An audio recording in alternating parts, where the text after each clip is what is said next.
Hi guys! இன்னைக்கு நம்ம 2025ல release ஆன மெர்மெய்ட் அப்படின்ற ஒரு வித்தியாசமான படத்தை பத்தி தான் பார்க்க போறோம். ஸோ நீங்க பார்த்து கொண்டு இருப்பது வாய்ஸ் மூவி ஷாட். ஸோ மறக்காம சப்ஸ்கிரைப் பண்ணுங்க அண்ட் பெல் ஐக்கானை கிளிக் பண்ணுங்க. படத்தோட ஸ்டார்டிங்ல ஒரு போட்டை காமிக்கிறாங்க. அங்க ஒரு வயசானவர் ஜாலியா குடிச்சுக்கிட்டே பாட்டு கேட்டுட்டு இருப்பாரு. அவருக்கு இன்னைக்கு விவாகரத்து ஆயிருக்கும். அவர் தான் வின் பண்ணிருப்பாரு. அவங்க மனைவி இவர் மேல நிறைய பொய்யான தகவலை சொல்லியிருப்பாங்க. நான் கடைசியில ஜெயிச்சிட்டேன்டி, உன்னால ஒன்னும் பண்ண முடியாது இப்ப என்ன அப்படின்னு சொல்லிட்டு ரொம்ப ஜாலியா பாட்டு கேட்டுட்டு குடிச்சுக்கிட்டே இருக்க இப்போ ஒரு சத்தம் கேக்குது. என்ன சத்தம் கேக்குதுன்னு சொல்லிட்டு இவர் கையில கன் எடுத்துட்டு பின்னாடி போறாரு. ஒரு மினி போட்டா அந்த பெரிய போட்ல வச்சிருப்பாங்க, அது கவர் பண்ணி வச்சிருப்பாங்க. அதுக்குள்ள இருந்து சத்தம் வருதுன்னு சொல்லி அந்த கவரை எடுத்து பார்த்தா ஒரு கடல் கன்னி உள்ள இருக்கும். அது இவரை பார்த்து ஆக்ரோஷமா முறைக்க இவர் அப்படியே பயந்துடுறாரு. இப்போ தண்ணியில ஏதோ சத்தம் கேக்குது, பார்த்தா கடல் கண்ண இருப்பாரு. அவரும் பார்த்து முறைக்க, டேய் நீ தண்ணிக்குள்ள தானே இருக்க, நான் போட்ல இருக்கேன், உன்னால என்ன ஒன்னும் பண்ண முடியாதுன்னு சொல்ல அப்படியே போட்ல எகிரி குச்சா அந்த நபரை கொடூரமா கடிச்சு கொதற போட்ல மறைஞ்சு இருக்கிற கடல் கன்னி இப்ப வேகமா தண்ணிக்குள்ள போகுது. இங்க அந்த படத்தோட பேரை போட்டு ஆரம்பிக்கிறாங்க. இப்போ கடலுக்கு பக்கத்துல இருக்கிற ஒரு தீவா காமிக்கிறாங்க.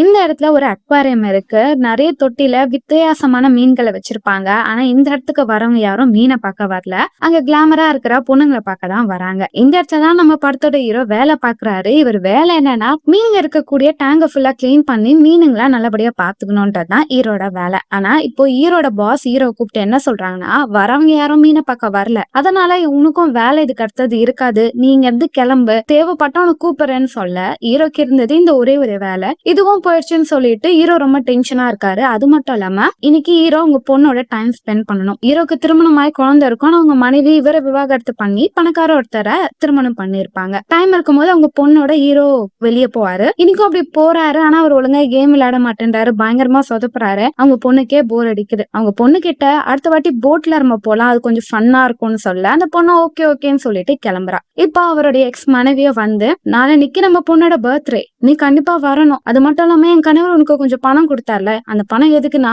என் பொண்ணும் கூட வர, அவளை நீ கஷ்டப்படுத்த கூடாதுல, அவளுக்கு தேவையானதெல்லாம் நீ வாங்கி கொடு, ஓகேவா அப்படின்னு சொல்ல ஹீரோக்கு பிடிக்கவே பிடிக்காது. பட் இருந்தாலும் சரி அப்படின்னு சொல்லிட்டு போகும்போது மறந்துடாத, பட் அன்னைக்கு நீ கண்டிப்பா வரணும் போது எனக்கு அன்னைக்கு வேலை இருக்கும்னு நினைக்கிறேன், நான் செக் பண்ணிட்டு சொல்றேன்னு சொல்லிட்டு ஹீரோ அங்க இருந்து போறாரு. இப்ப அவர் வீட்டுக்கு போன உடனே அவர்கிட்ட இருந்த மீனிங் எல்லாத்தையும் பார்த்துக்கிட்டே இருக்கும் போது இப்போ வீட்டுக்குள்ள ரெண்டு நபர்கள் இருப்பாங்க, அப்பா பையன். இவங்க ரெண்டு பேர்கிட்ட இருந்து ஹீரோ கடன் வாங்கியிருப்பாரு, பணம் கட்டாம இருப்பாரு, போன் பண்ணாலும் எடுக்கலாம்னு சொல்லிட்டு இவங்க டைரக்டா வீட்டுக்குள்ள வந்திருப்பாங்க. அது மட்டும் இல்லாம இந்த வயசானவர் ஹீரோட அப்பாவோட ஃப்ரெண்டு தான், அதனால நம்பிதான் ஹீரோ நிறைய பணத்தை வாங்கியிருப்பாரு. இப்ப அவரும் பணமே கொடுக்க மாட்டேன்ற, கேள்விப்பட்டு நீ வேலை விட்டு நின்னுட்டேன்னு, என் பணத்தை எப்பரா கொடுக்க போற, மரியாதையா நான் சொன்ன நாளுக்குள்ள பணம் வரணும்னு சொல்லிட்டு அந்த டேங்க்ல இருந்த மீனிங் எல்லாத்துக்கும் விஷத்தை போட்டுட்டு போயிடுறாரு. மீனிங் எல்லாம் செத்து போயிடுச்சு. ஹீரோ பயங்கர சோகமா ஆயிடுறாரு. ஏன்னா அவருக்கு ரொம்ப பிடிச்ச விஷயமே மீன்கள் தான். அந்த இறந்து போன எல்லா மீனையும் கடல் பக்கத்திலேயே புதைச்சிடுறாரு. அது மட்டும் இல்லாம இப்ப அவருக்கு கடன் பிரச்சனைகள் இருக்கு, வேலையும் இல்ல,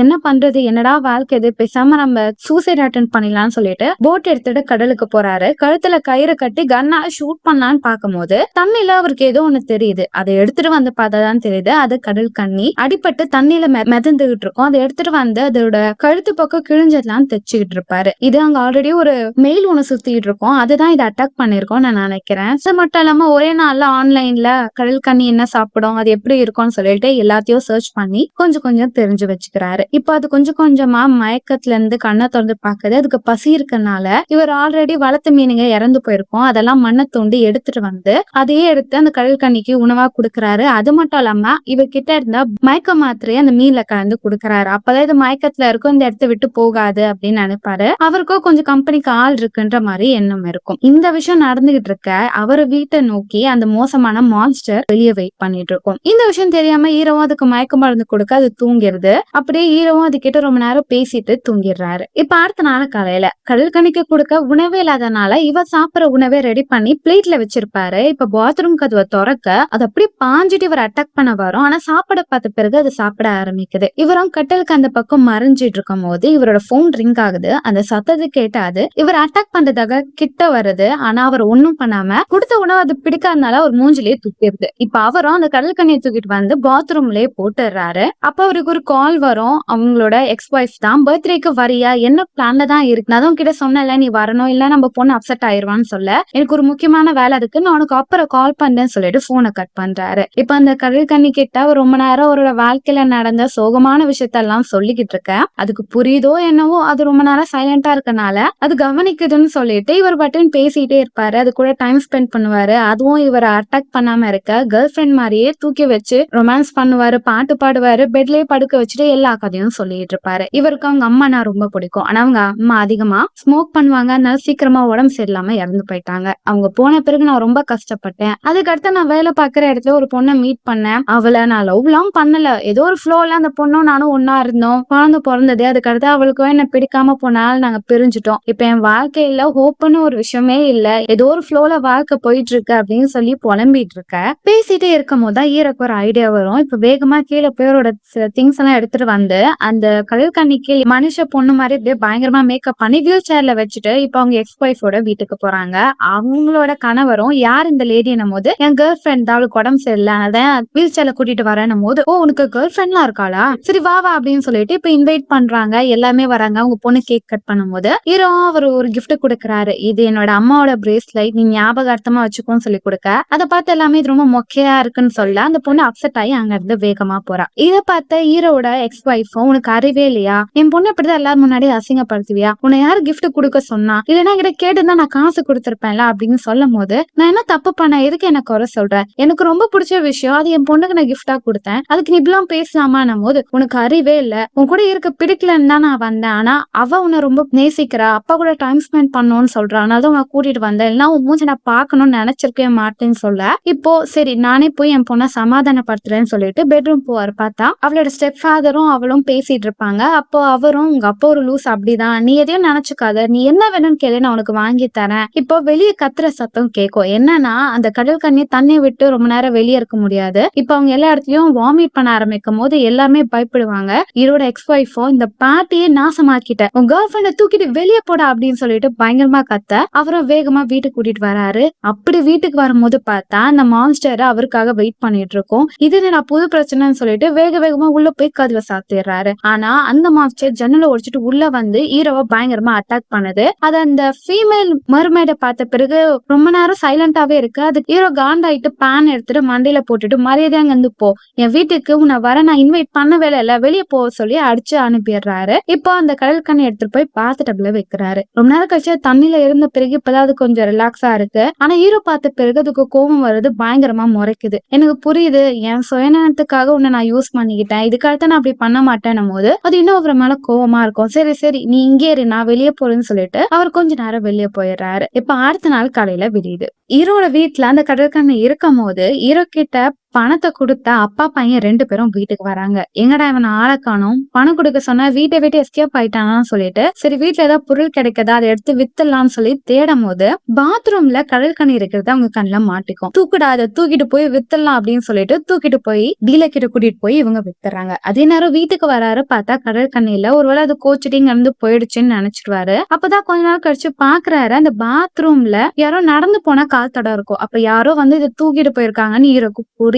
உடனே அதுக்கு ஹெல்ப் பண்ணணும்னு சொல்லிட்டு ஹீரோ வீட்டை விட்டு வெளியே வந்து பார்த்தா இப்ப அவங்க எக்ஸ் ஒய்ஃப், அவரோட பொண்ணு, அவங்க எக்ஸ் ஒய்ஃபோட கணவர் 3 பேரா இருப்பாங்க. அந்த குட்டி பொண்ணு அப்பா அவங்க கிட்ட ஒண்ணு பேசணும்னு சொல்லிட்டு அவங்க அப்பாக்காக ஒரு கவிதை எழுதி வச்சிருப்பா. அதை சொல்லுவா. சொல்லிட்டு அப்பா உனக்கு நடக்கிற எல்லா பிரச்சனைக்கும் காரணம் நீதான், நீ மாற மாட்டேன்ற, அப்படியே இருக்கணும்னு நினைக்கிறேன், தயவு செஞ்சு எல்லாத்தையும் மறந்துடு, என் கூட வந்துடு, நம்ம ஒரு ஃபேமிலியா இருக்கலாம்னு சொல்ல ஹீரோவும் நீ எழுதின கவிதை ரொம்ப அழகா இருந்தது, எனக்கு ரொம்ப பிடிச்சிருக்கு, ஆனா அப்பாவால உன் கூட வர முடியாது, ஆனா அப்பா உன்னை லவ் பண்றேன் போது நீ என்ன லவ் பண்ணல அப்படின்னா என் கூட தானே இருக்கணும் போது இல்ல, அப்பாக்கு வேற ஒரு முக்கியமான வேலை இருக்கு, ஒரு கடல் கண்ணியை காப்பாத்தணும்னு சொல்லிட்டு இப்ப ஒரு வேகமா வெளியே போறாரு. அங்க இருந்த போட்ல கடல் வாங்கவங்கள தேடி போகும்போது ஒரு பேக்ல பணமும் நிறைய ட்ரக்ஸும் இருக்கும். அதுல ஒரு லிஸ்ட்ல இவர் வேலை பார்த்த அந்த அக்வாரியம் நேம் இருக்கும். அங்கதான் ஏதோ பண்றானுங்கன்னு சொல்லிட்டு அவர் அங்க வர அதே நேரத்துல ஹீரோட பாஸோட கடையில அந்த வயசுனரும் அவங்க பையனும் அந்த கடல் கண்ணியை வித்துறாங்க. அவரும் இதை வச்சு நல்லா சம்பாதிக்கலாம், நிறைய டீலர்ஸ் எல்லாம் கூட்டிட்டு வந்து அவங்க மூலியமா இன்வெஸ்ட் பண்ணலான்னு வர சொல்லியிருப்பாங்க. இருப்பாங்க. இவங்க எல்லா விஷயத்தையும் பண்ணிட்டே இருக்க ஹீரோ கன் எடுத்துட்டு அந்த இடத்துக்கு வந்துடுறாரு.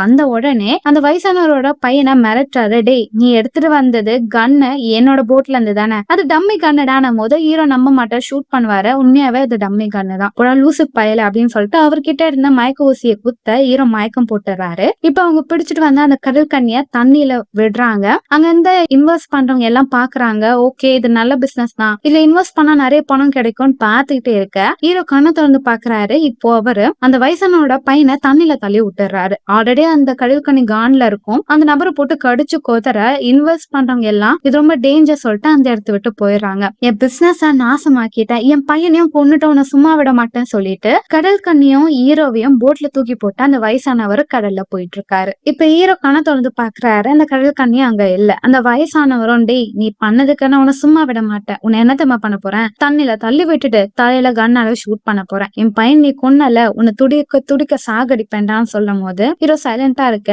உனக்கு என்னன்னு ஒரு விஷயம் நான் சொல்லவா, உன் அப்பா எனக்கு நல்லாவே தெரியும், ஆனா என் கூட இருந்துட்டு என்னையும் உங்க அப்பா கொல்ல பார்த்தாரு, நான் சும்மா விடுவேனா, உங்க அப்பாவை போட்டு தள்ளினேன், இப்ப உன்னை போட்டு தள்ள போறேன் அப்படின்னு சொல்லிக்கிட்டே இருக்க. ஹீரோ அங்க இருந்து எஸ்கேப் ஆக பார்க்க அந்த நபர் ஹீரோ போட்டு அட்டாக் பண்ணுவாரு. இப்போ ஹீரோவும், டேய், அந்த கடல் கண்ணி எங்கடா வச்ச அப்படின்னு கேட்க, நான் ஒருத்தன் கிட்ட வித்துட்டேன், ஆனா அவருக்கு ஒரு விஷயம் தெரியுமா, அந்த நபர் அந்த கடல் கண்ணி என்ன பண்ண போறானா, சாப்பிட போறானா. இது வரைக்கும் நான் அப்படி யோசிச்சது இல்ல, அவன் ஏதோ பணக்காரன் போல பைத்தியம் மாதிரி யோசிக்கிறான். ஏதோ ஒண்ணு, அந்த கடல் கண்ணி நீ போறப்ப அங்க இருக்காது, எலும்பு வேணா இருக்கும், ஞாபகார்த்தமா பொறுக்கிக்கோ அப்படின்னு சொல்ல ஹீரோக்கு சமக்கம் வருது. உனக்கு என்ன கொள்ளணும் தானே, கொள்ளு அப்படின்னு சொல்ல ரெண்டு பேருக்கும் சண்டை நடக்கும். ஹீரோ கண்ணை பிடிச்சி இழுத்துட்டு அந்த நபரை தள்ளி விட அவருக்கு கொமட்ட ஆரம்பிக்கும். வாமிட் பண்ணும்போது அப்படியே அந்த நபரை தண்ணில தள்ளி விட்டுட்டு அவங்க பையனோட உடலையும் தண்ணில தள்ளிட்டு இப்ப போட்டை எடுத்துட்டு அந்த கடல் கண்ணி இருக்கிற போட்டை தேடி போறாரு ஹீரோ. பார்த்தா அங்க ஒரு பணக்கார நபர் அந்த கடல் கண்ணிய டேபிள் மேல போட்டு வச்சுட்டு அவரோட செஃப் கிட்ட, நான் முதல்ல இதை ட்ரையா சாப்பிட்டு பாக்குறேன், அதுக்கடுத்து எப்படி குக் பண்ணலாம்னு உனக்கு நான் ஐடியா சொல்றேன்னு சொல்லிட்டு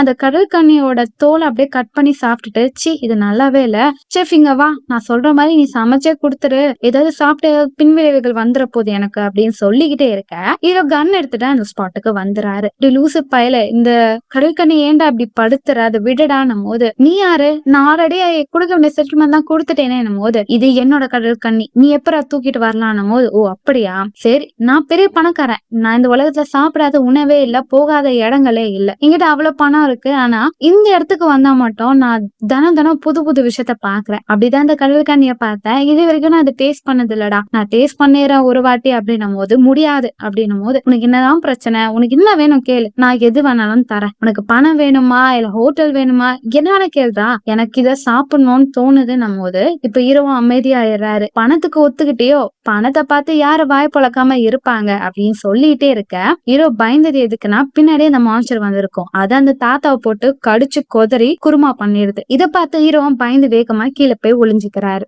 அந்த கடற்கண்ணன் கடற்கண்ணிய காதலிக்குது, ஆனா அது ஒன் சைட் லவ்வா தான் இருக்கும்னு நினைக்கிறேன். ஏன்னா அந்த கடற்கண்ணிக்கு அதை பார்த்தாவே பிடிக்கல, பயந்து ஓடிக்கிட்டே இருக்கும். ஆனாலும் அதை துரத்தி அதை லவ் டார்ச்சர் பண்ணிட்டு இருக்கும். அப்படிதான் அது ஹீரோட வீட்டுக்கோ வந்திருக்கும். பட் ஆனா ஹீரோ அந்த கடற்கண்ணிய ரொம்ப நேசிக்கிறாரு, அதுக்கு ஏதாவது ஒண்ணுன்னா ஹெல்ப் பண்றாருன்னு அது புரிஞ்சிருச்சு. அதனால அது ஹீரோவை ஹர்ட் பண்ணாம அந்த இடத்த விட்டு போயிடுச்சு. இப்ப கொஞ்ச நாள் கழிச்சு ஹீரோ மேல வராரு, அந்த கடல் கண்ணிய காப்பாத்துறாரு. கடல் கண்ணிக்கும் இப்ப ஹீரோ ரொம்ப பிடிச்சிருக்கு, ஏன்னா எல்லா டைமும் அவர் காப்பாத்த வராரு. இப்போ ஹீரோ என்ன பண்றாருன்னா, அவர்கிட்ட இருந்த மயக்க மாத்திரை எல்லாத்தையும் தண்ணில தூக்கி போடுறாரு. ஏன்னா இதுக்கு அடுத்தது இது இல்லாமே கடல் கண்ணி தன் கூட இருக்கும்னு சொல்லிட்டு இப்ப அந்த போட்டை ஸ்டார்ட் பண்ணிட்டு போறாரு. படத்தோட எண்டிங்ல இதுக்கு அடுத்த கடல் கண்ணிய அவரு கூடவே வச்சிருப்பாருன்னு நினைக்கிறேன். சோ நீங்க என்ன நினைக்கிறீங்க அப்படின்றத கமெண்ட் பண்ணுங்க. அடுத்த ஒரு வித்தியாசமான படத்துல நான் உங்களை சந்திக்க வரேன். Until then, bye bye.